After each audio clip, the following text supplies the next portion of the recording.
Hi there, my name's Cameron. I'll be your nurse today. How are you doing? Good, you? Doing pretty good. I'm just going to perform my hand hygiene, stay nice and sterile and clean. Let me take this with me. Okay. And then what's your name? Hunter Clark, And date of birth? June 28th, 2001. Perfect. So we're just going to be doing a thorax and lungs assessment today. Okay. So I just kind of want to start with some questions for you. Have we ever had any injuries or anything to your ribs, your lungs, anything in the thorax? No. Okay, perfect. Ever had any kind of like a cold, like flu recently? Any bronchitis, pneumonia? Ever had COVID?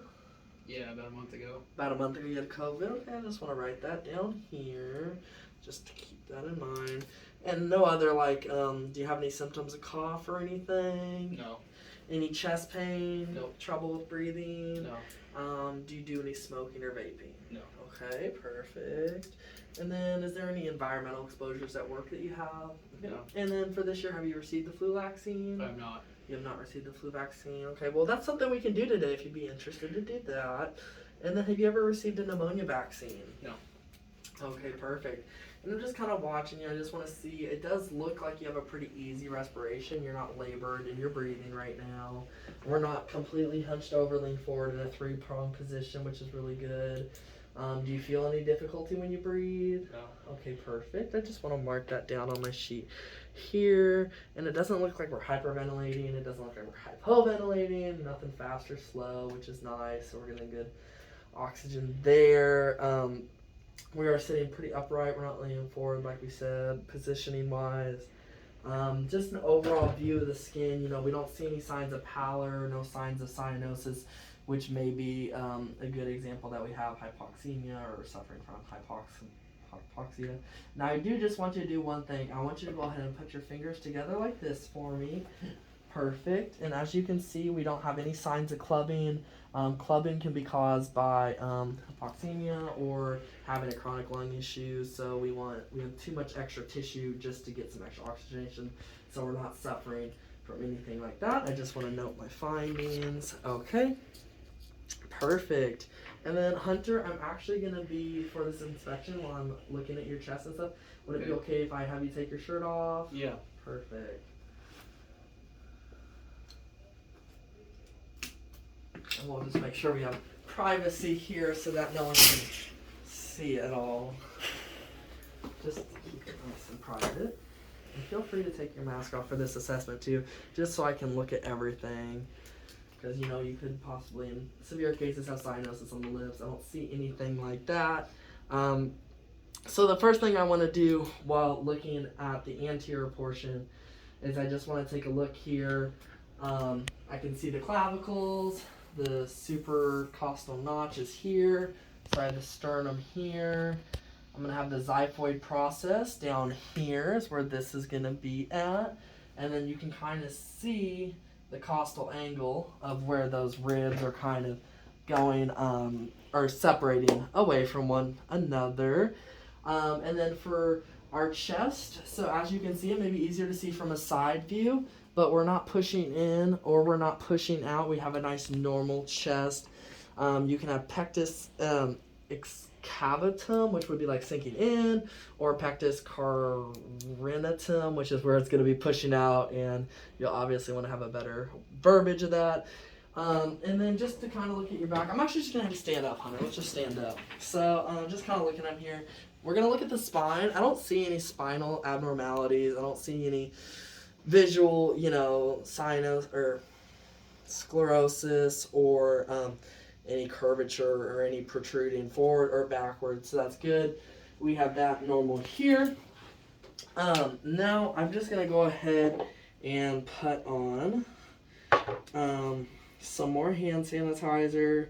And we're just going to kind of take an extra look. So we're just going to kind of look at an up close portion of the chest here. So we can see the symmetry on both sides. We can see that the rib cages are the same on both sides. And then I'm going to go ahead and have you turn around, Hunter, for me. Okay, and then we can see the scapula here. We do see that the scapula is symmetrical on both sides here. You can see that the spine goes right down the back. And I'm just going to go ahead while he's in this position. I'm just going to kind of palpate, feeling for any signs of any lesions, any bumps, any extra pressure that might cause fluid or anything. Okay, Hunter, I'm going to have you go ahead and turn around, and we're going to do the same thing in the front. So I'm just going to kind of feel, make sure we don't have any bumps or any extra pieces that we shouldn't be having.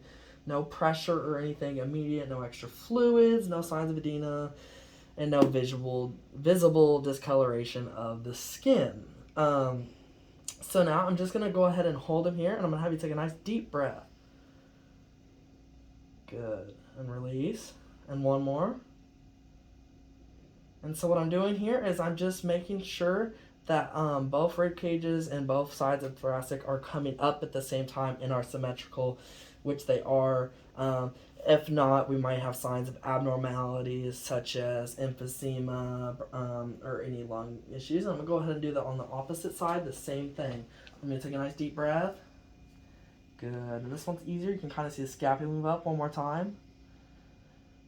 Perfect. And I'm just going to note right here that that was a normal chest expansion.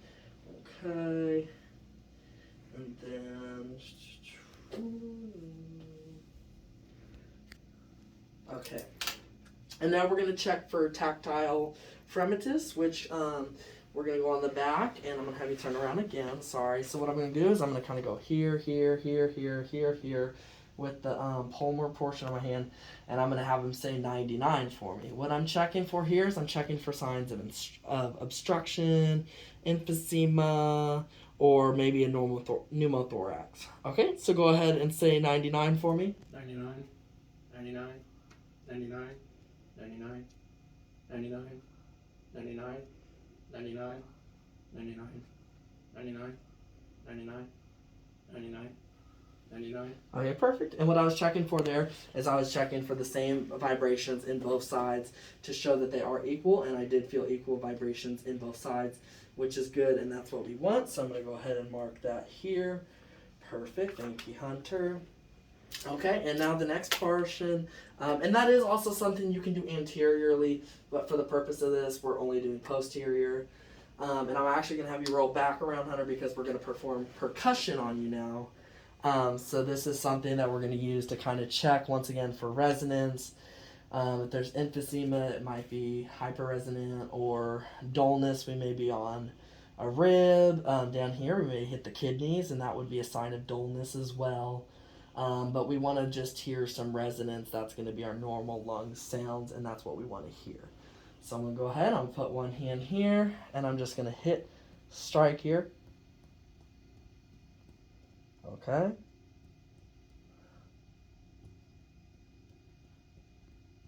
All right. Okay, and I do hear like normal resonance, so we're just going to kind of move down and perform the same action.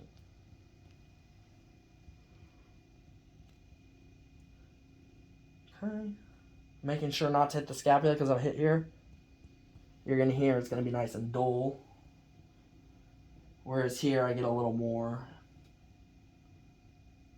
Okay. And I do hear nice resonance. And here I do feel a little more dullness, okay? Kind of like I did up there. And a little bit of dullness again, and that could be the kidneys, or it could be something else, like a bone, rib, something there. So now we're going to go ahead and auscultate. So I'm going to go ahead and start in the posterior just because I have them pushed back. And I do have some alcohol pads because I do want to go ahead and clean my stethoscope prior to placing it on the patient's skin. So go ahead and do that. Okay. Go ahead and throw that in the trash. Okay, Hunter. Are you doing okay, Hunter? Yeah. Okay, perfect. Just want to go ahead and make sure this is on. Okay, and I'm still checking for any abnormal signs. I want to hear nice, clear lung sounds. I don't want to hear any labored. I don't want to hear any cracking, wheezing. I don't want to hear anything like that. So we're going to be listening for a nice, clear lung sound, no obstruction or anything while he's breathing. Okay, so Hunter, I'm going to have you go ahead and take a breath for me. And out. Okay.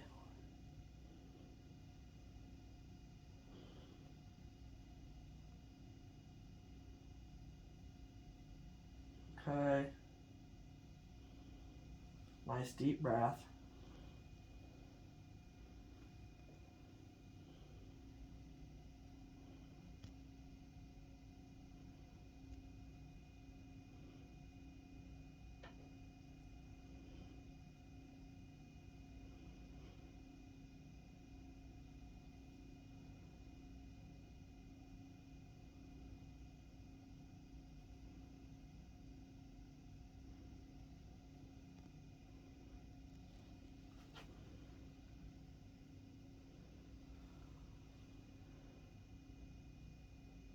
Okay, so for my posterior assessment, I heard nice, normal, clear sounds, no cracking, no wheezing, no obvious signs of trouble breathing there. So we're going to go ahead and move to the anterior portion here. So I'm going to start right here. I'm going to have you breathe deep. Okay.